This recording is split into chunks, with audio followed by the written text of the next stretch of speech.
머뭇거리고 있는 사이에 이상한 사람들이 몇 명 더 늘어났다. 차가 있는 곳으로 돌아가기엔 그들의 분위기가 너무나 위협적이었다. 양쪽에서 철호를 부축한 채 우리는 뛰듯이 횟집으로 걸어갔다. 기이한 소리를 내고 있는 그들의 느린 발걸음을 우리는 충분히 따돌릴 수 있었다. 차 안에 여자아이가 있는데. 철호가 말하자 수영이가 걸음을 멈췄다. 나는 무시하려다가 얼떨결에 함께 멈춰섰다. 젠장, 시동도 끄지 않았고 히터도 그냥 켜놓고 나왔어. 저대로 놔두다간 배터리가 방전되고 말 거야. 여자아이는 둘째치고 배터리 문제는 반드시 해결해야 했다. 배터리가 방전된 상태에서 시동을 다시 걸기 위해선 번거로운 과정이 필요했다. 자연스레 차 쪽으로 발길을 돌리는데 또 다른 문제가 떠올랐다. 그건 여자아이나 배터리보다 훨씬 더 중요한 문제였다. 야, 차 키는? 질문을 받은 수영이가 나를 보며 고개를 저었다. 이런저런 이유로 인해 그냥 무시할 수 없는 상황이 되었다. 우리는 호흡이 잘 맞는 팀처럼 거의 동시에 걸음을 옮기기 시작했다. 문제는 이상한 사람들이 벌써 자동차를 에워쌌다는 점이었다. 어떻게 하지? 시발, 어떻게 하냐고? 가운데서 우리의 부축을 받고 있는 철호가 절망적인 목소리로 말을 내뱉었다. 어떻게 해야 할지 선뜻 결정을 내리지 못하고 있는데 수영이가 녀석을 잡아당겨 건물 쪽으로 방향을 바꾸었다. 나도 어쩔 수 없이 그쪽으로 움직였다. 횟집의 문틈으로 활이 나와 있었다. 화살이 철호를 맞추긴 했지만 현재로서는 다른 방안이 없었다. 사람은 실수를 할 수도 있는 법이었다. 멀쩡한 우리를 겨냥한 건 아닐 거라고 믿으며 그곳으로 걸어갔다. 뒤에서 그들이 따라오는 인기척이 느껴졌다. 정체를 알 수 없는 그들 때문에 나는 두려움에 사로잡혔다. 이쪽으로 올 거면 꾸물거리지 말고 빨리 뛰어. 횟집에서 남자 목소리가 들려왔다. 철호를 부축하고 있어서 속도를 높이기가 어려웠다. 이게 다 아저씨 때문이라고 말하고 싶지만 나는 물론이고 수영이와 철호도 입을 굳게 다물었다. 우선은 빨리 저곳에 도착해야 했다. 최대한 속도를 높여서 건물 앞에 다다르자 횟집 안에 있는 아저씨가 발로 미닫이 문을 열어주었다. 그 안으로 들어가려는데 아저씨가 우리를 향해 활시위를 돌렸다.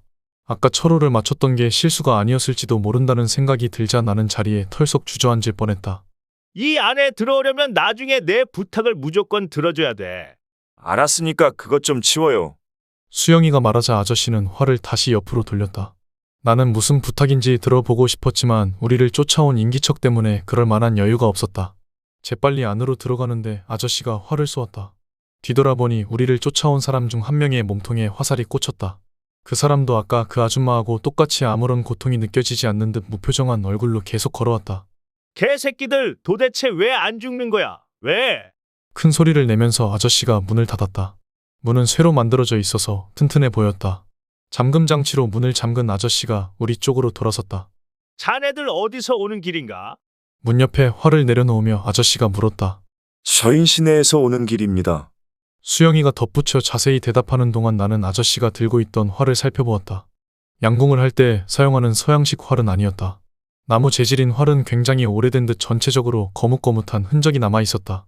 하지만 그런 흔적이 남아있는 부분마저도 반질반질하게 손질이 되어 있었다.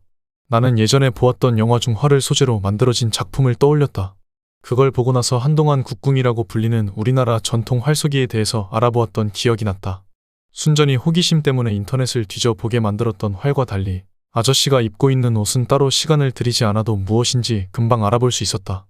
해병과 관련된 마크로 도배해놓은 야전상의 안으로 빨간색 티셔츠가 눈에 띄었다. 바지도 해병대 아저씨들이 주로 입고 다니는 것이었다. 시내 상황은 어떤가? 여기보다 훨씬 더 엉망이겠지. 아저씨가 어깨에 메고 있는 화살통을 축혀 올렸다. 자세히 보니 통 안에는 화살이 하나도 들어있지 않았다. 나는 그 빈통이 신경 쓰여서 시선을 다른 데로 돌릴 수가 없었다. 지금 그런 게 중요합니까? 여길 좀 보라고요. 젠장, 왜 나한테 화살을 쏜 겁니까? 울먹이듯 가늘게 흔들리는 철호의 목소리를 들으며 나는 천천히 뒷걸음쳤다. 시선은 계속 빈통에 꽂혀 있었다. 저놈들하고 똑같은 줄 알았지. 정상이라고 판단했다면 아까운 화살을 자네한테 쏘지도 않았을 거야. 아저씨가 말하는데 수영이가 내 이름을 나지막하게 불렀다. 정신 차리자.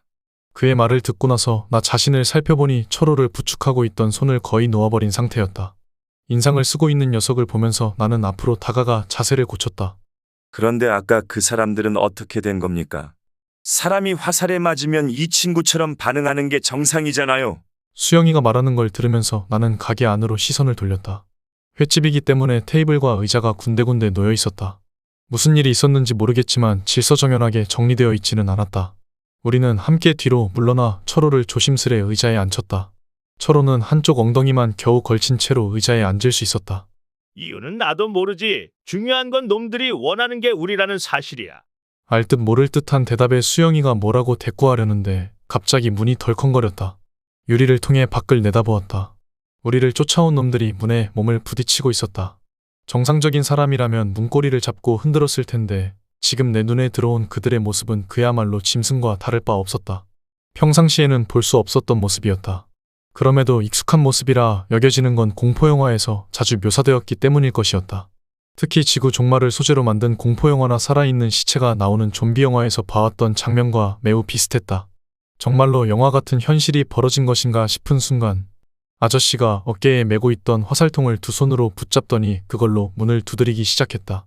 영화를 보면 좀비 같은 괴물도 소리에 민감하게 반응하는 것으로 묘사되곤 했다. 그래서 영화 속 주인공은 최대한 소리를 내지 않으려고 조심하는 편이었다. 그러지 않으면 좀비가 몰려와 잡아먹힐 위험이 커졌다. 현실도 영화와 같다면 아저씨의 행동은 그야말로 자살 행위나 마찬가지였다.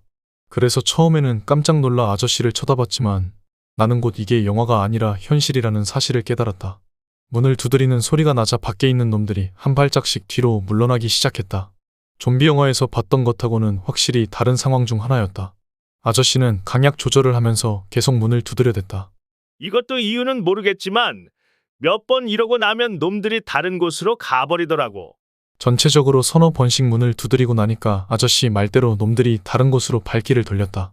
수영이가 문 쪽으로 다가갔다. 저희가 시내에서 차를 타고 출발할 때만 하더라도 상황이 이 정도는 아니었습니다. 그는 미간에 주름을 만들며 고개를 세차게 저었다. 수영이가 지은 표정을 보니까 평상시와 다르게 텅 비어있던 유흥가가 떠올랐다. 추운 날씨와 독감주의보를 비롯해 또 하나의 이유가 거리를 텅 비게 만들었을지도 몰랐다. 아무리 숨기려 해도 사람들은 뭔가 심상치 않은 일이 벌어지고 있다는 걸 본능적으로 감지했을 터였다.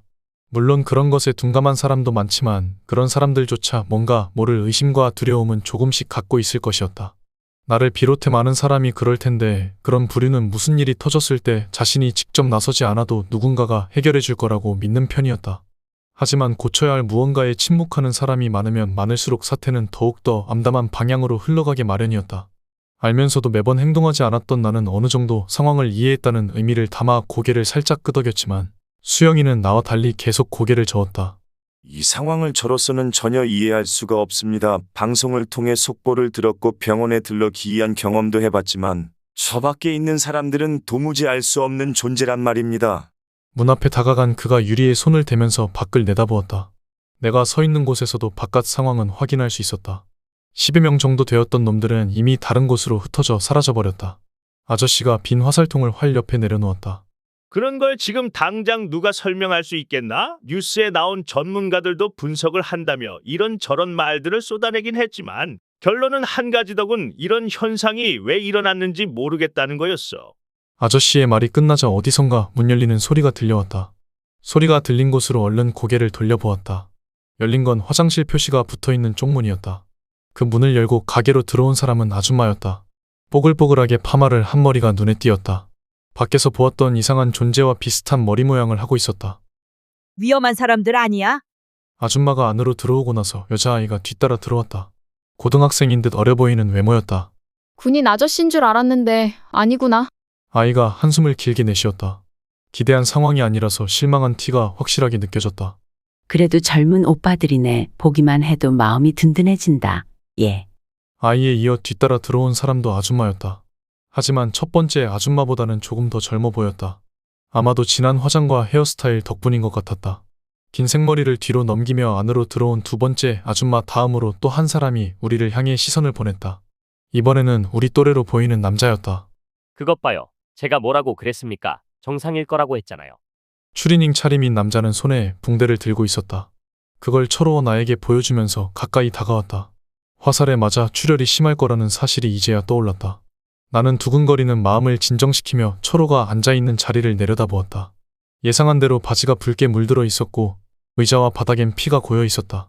남자가 주머니에서 가위를 꺼내며 걸음을 멈췄다. 상처 부위를 살펴보려면 먼저 바지를 잘라야 할 것 같습니다. 그가 자리에 주저앉았다. 문득 남자의 직업이 무엇인지 궁금해졌다. 응급처치를 할 줄 아시나 보네요.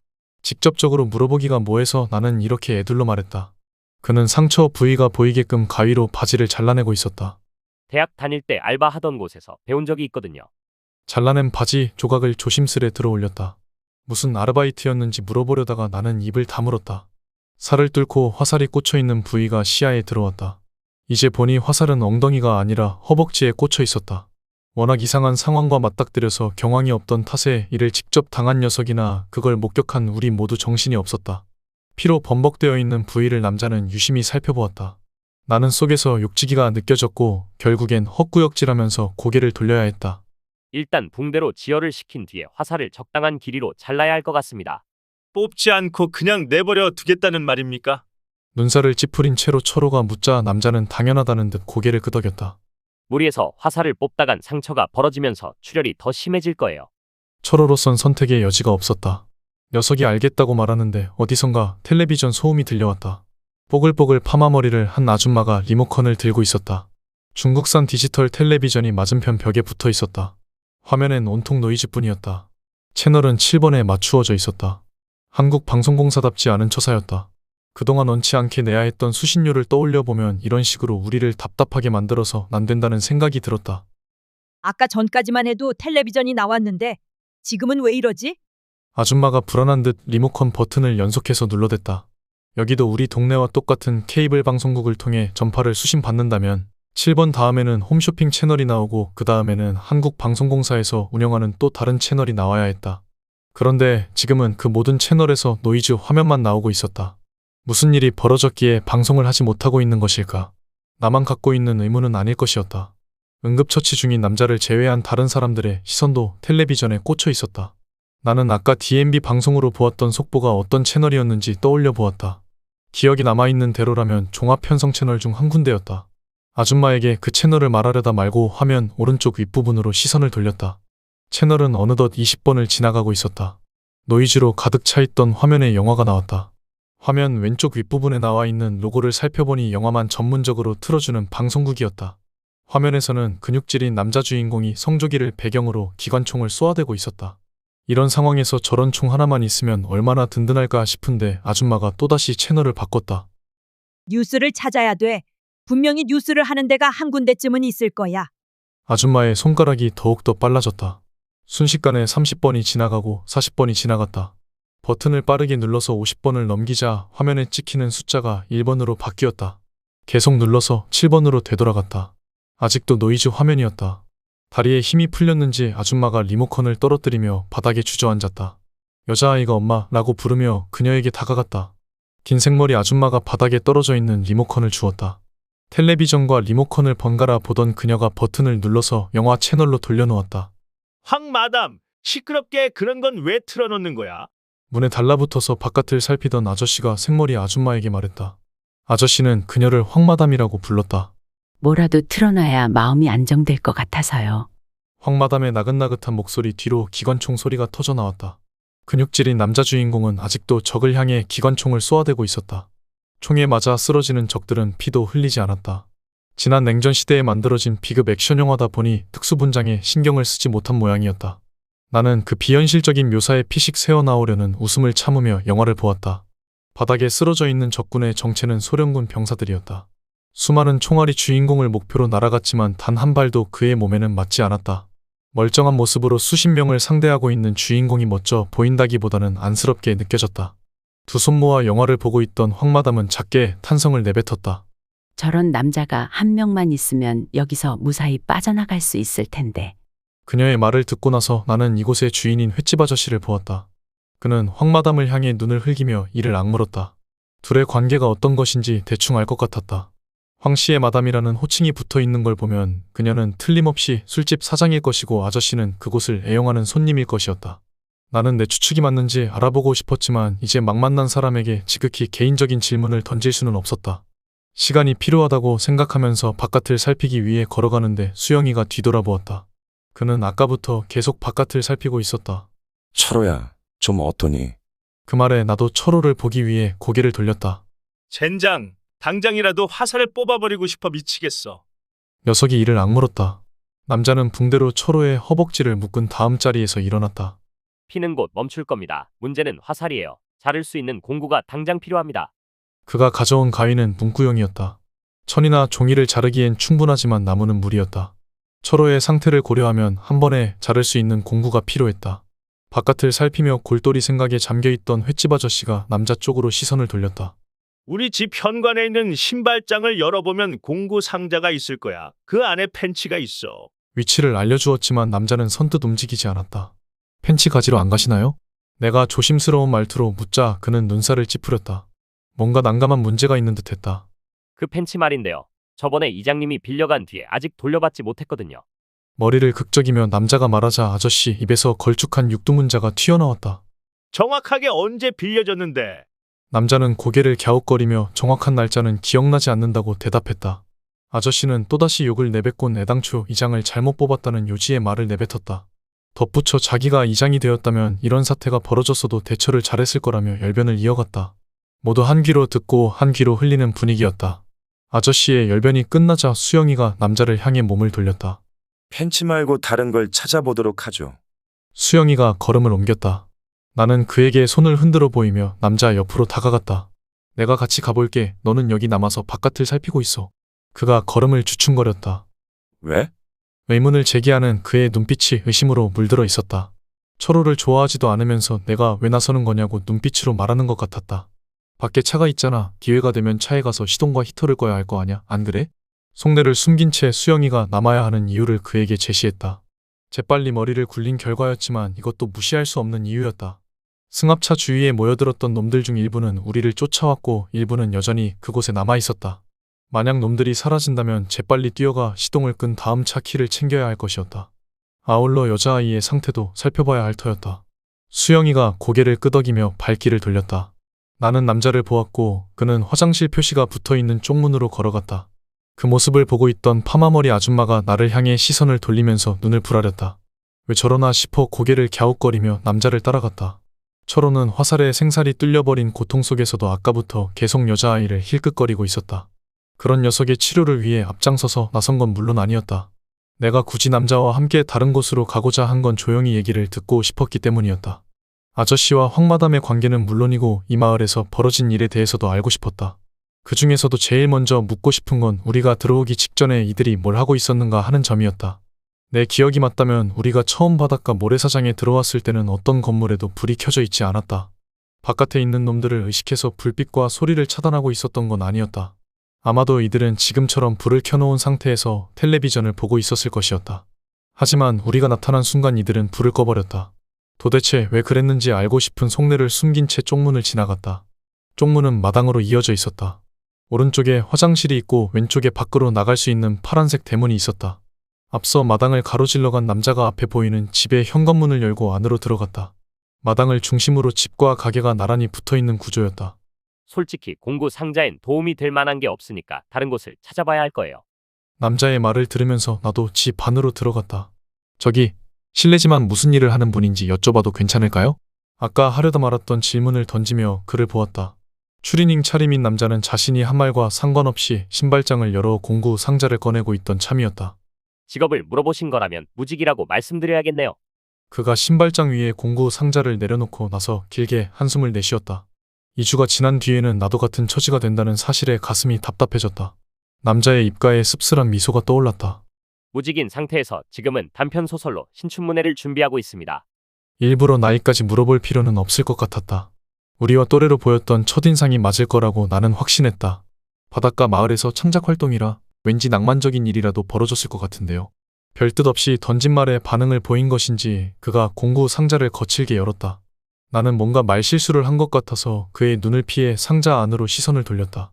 여러 가지 공구가 들어있었지만 펜치는 진짜로 보이지 않았다. 예전엔 곳이 공부하는 사람처럼 산으로만 돌아다녔죠. 터가 좋다는 곳도 숱하게 찾아가 봤습니다. 나름대로는 열심히 쓴다고 썼는데 원하는 목표를 이룬다는 게 생각처럼 쉬운 일이 아니더라고요. 얼마 전에 발표한 올해 신춘문예에서도 최종심 한 번 오르지 못한 채 낙방하고 말았습니다. 망치와 니퍼 등등 여러 가지가 보였지만 한 번에 나무를 자를 수 있을 만한 공구는 상자 안에 들어있지 않았다. 그가 얘기를 멈추고 나에게 눈짓을 보냈다. 어색한 기분으로 그 눈짓의 의미를 파악해 보았다. 사람은 종종 무언가를 잘못 기억하는 경우가 있다. 그가 펜치의 행방에 대해 이미 말한 바 있지만 자신도 확실하게 확인해 보기 위해서 상자 안을 살펴보았던 모양이라고 나는 미루어 짐작했다. 그의 속내가 무엇이든 상자 안에 펜치가 없는 걸 확인했으니까 이번엔 다른 곳에서 비슷한 공구를 찾아봐야 할 차례였다. 방금 그의 눈빛은 그것에 대해 동의를 구하려는 게 아닌가 싶었다. 나는 고개를 끄덕였고 그는 공구 상자를 원래 있던 자리에 가져다 놓았다. 세상에 쉬운 일은 하나도 없더군요. 저만 해도 오늘 회사에서 해고 통보를 받았답니다.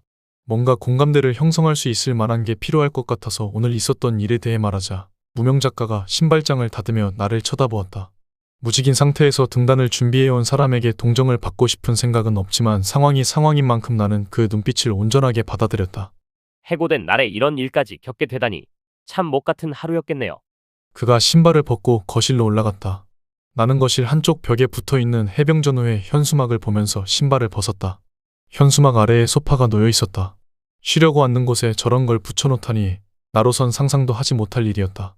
말로 다 표현하기 힘들 정도로 짜증이 나는 하루였죠. 그나마 다행인 건 친구들하고 약속이 되어 있었다는 점입니다. 약속도 없이 그냥 집에 들어갔다면 미쳐버렸을지도 몰라요. 말을 내뱉고 나니 정말로 그랬을지도 모른다는 생각이 들었다. 무명 작가는 어느새 거실을 가로질러 간 다음 방문을 열었다. 그런데 진짜로 시내에서 출발할 때까지만 해도 이 정도 상황은 아니었나요? 똑같은 질문을 횟집 아저씨가 던지고 나서 수영이가 대답했을 때는 무명 작가를 비롯해 다른 사람들은 아직 가게 안에 들어와 있지 않은 상황이었다.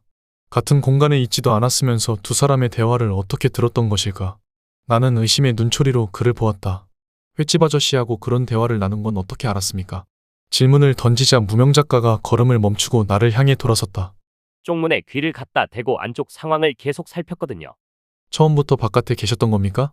내가 알고 싶었던 걸 자연스레 물어볼 수 있는 기회가 왔다는 생각에 연이어 물음표를 찍었다. 그는 별다른 의심이 없는 표정으로 고개를 저었다. 원래는 가게 안에서 뉴스를 보고 있었죠. 도대체 상황이 어떻게 돌아가고 있는지 궁금했거든요. 그렇게 텔레비전에 집중하고 있는데 바깥에서 자동차 소리가 들렸던 겁니다. 외부인의 등장에 횟집 아저씨는 무명 작가만 남겨놓고 여자들을 모두 마당으로 내보낸 뒤 텔레비전과 불을 껐다. 어둠 속에서 두 사람은 바깥 상황을 지켜보았다. 차에서 내린 우리를 지켜보던 중 아저씨는 철호의 움직임이 이상하다며 다짜고짜 화살을 쏘았다. 부상을 당한 당사자를 비롯해 우리의 반응을 보고 나서야 정상이라는 걸 확신한 뒤 무명 작가는 이곳으로 건너와 붕대를 찾는 과정에서 미리 불을 켰던 것이라고 말했다. 이후에 벌어진 상황은 나도 함께 겪은 것이었다. 마치 타이밍을 맞춘 듯 그들이 쪽문을 열고 가게 안으로 들어왔던 순간을 떠올리며 나는 방 안을 들여다보았다. 안방인 듯 방 한쪽에 침대가 놓여 있었다.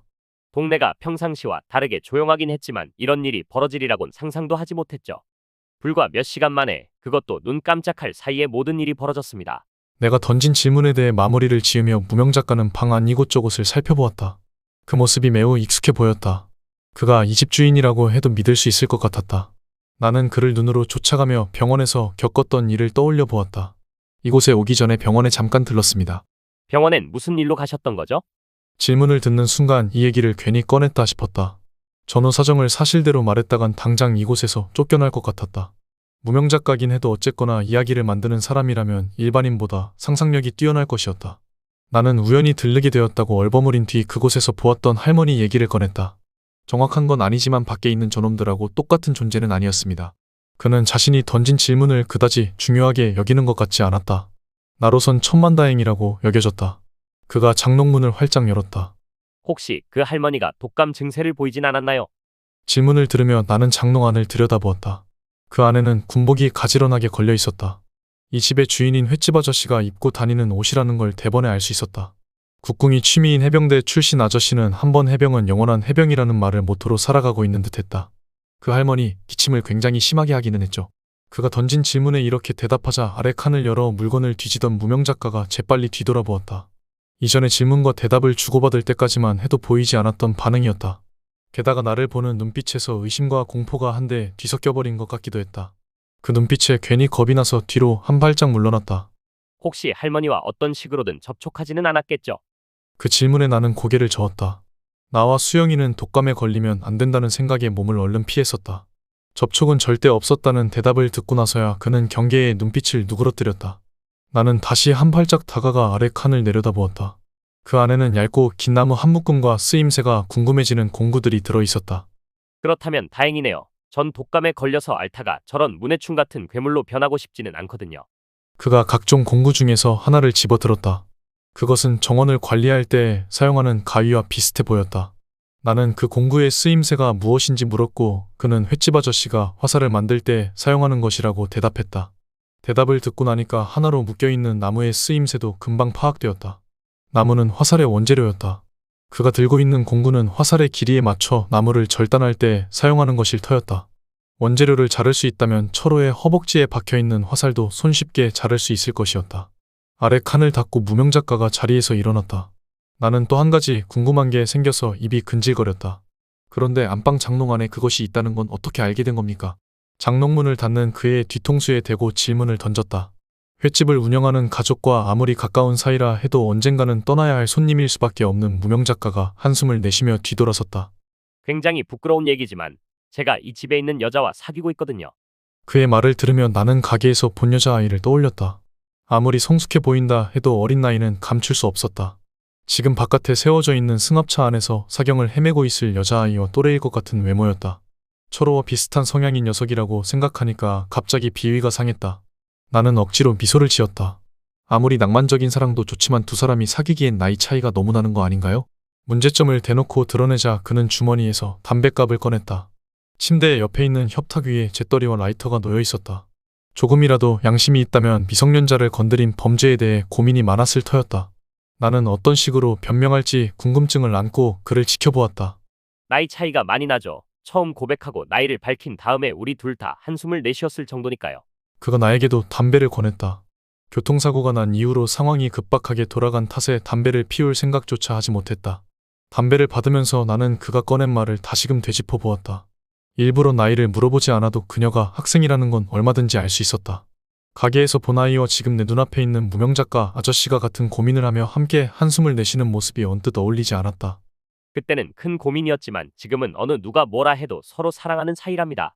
붕대로 지혈을 시켜놨으니까 조금 늦게 가도 철호는 괜찮을 것이었다. 나는 담배를 입에 물면서 협탁으로 걸어가 아래를 내려다보았다. 흔해 빠진 일회용 라이터에 남성유개텔 상호와 전화번호가 찍혀 있었다. 딸내미를 건드렸는데도 이 집 아저씨 눈을 피해서 용케 살아남으셨네요. 비아냥대는 말투로 한마디 꺼낸 뒤 그 일회용 라이터를 집으려는데 그가 먼저 손을 뻗었다. 말씀을 듣다 보니까 뭔가 오해하고 계시는 것 같군요. 라이터를 집어든 무명작가가 내 담배에 불을 붙여준 뒤 자기도 불을 붙였다. 제가 무슨 오해를 했다는 거죠? 나는 이런 얘기를 나누고 있다는 것 자체가 굉장히 불쾌하다는 걸 말투와 표정으로 드러내 보였다. 그가 소리 없이 웃으며 고개를 저었다. 몇 시간 전에 이곳에서 그 라이터를 사용했던 사람이 누구였을 것 같습니까?